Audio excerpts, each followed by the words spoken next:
মাত্র 1 কাপ গুঁড়া দুধ দিয়ে এতগুলো রসমালাই বাসাতেই বানিয়ে ফেললাম দোকানের মতো। তো এটা বানানোর জন্য প্রথমে আমি হাফ কাপের মতো চিনি কড়াইয়ে দিয়ে দিয়েছি, তারপরে ক্যারামেল করে হাফ লিটারের মতো দুধ আর একটা 7 এলাচ দিয়ে দিয়েছি। দেওয়ার সাথে সাথেই কিন্তু ক্যারামেলটা জমাট বেঁধে যাবে, চিন্তার কোনো কারণ নেই, জাল হতে হতেই ক্যারামেলটা কিন্তু গলে যাবে।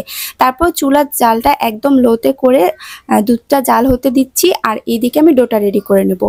একটা ডিম ফাটিয়ে নিয়েছি, আরেকটা বাটিতে 1 কাপের মতো গুঁড়া দুধ, একটুখানি বেকিং পাউডার আর হচ্ছে 1 চামচ ঘি দিয়ে ভালো করে মাখিয়ে নিয়ে এখন ডিমটা অল্প অল্প করে দিয়ে সফট একটা ডো তৈরি করে নেব। পুরো ডিম নাও লাগতে পারে, এর জন্য অল্প অল্প করে দিয়ে সফট একটা ডো তৈরি করে নিয়ে গোল গোল শেপ দিতে হবে, বা চাইলে আপনারা চ্যাপ্টা শেপও দিতে পারেন।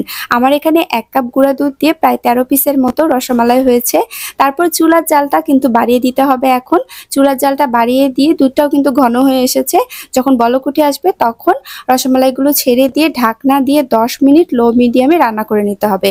যখন দুধটা উতলে আসবে তখন ঢাকনাটা একটু উঠিয়ে দিয়ে আবার বন্ধ করে দিতে হবে। 10 মিনিট কিন্তু এই প্রসেসটা চুলার কাছে থেকেই কমপ্লিট করতে হবে। তারপর ঢাকনা ছাড়া 5 মিনিট রান্না করে ঠান্ডা করে নিলে আপনার রসমালাই খাওয়ার জন্য একদম রেডি। দেখেন কত সুন্দর ফুলকো ফুলকো একদম সফট একটা রসমালাই রেডি। এটা খেতে খুবই মজা হয়, কোনো প্রকার ছানা কাটা ছাড়াই খুবই সহজে বাসাতে বানিয়ে ফেলতে পারেন।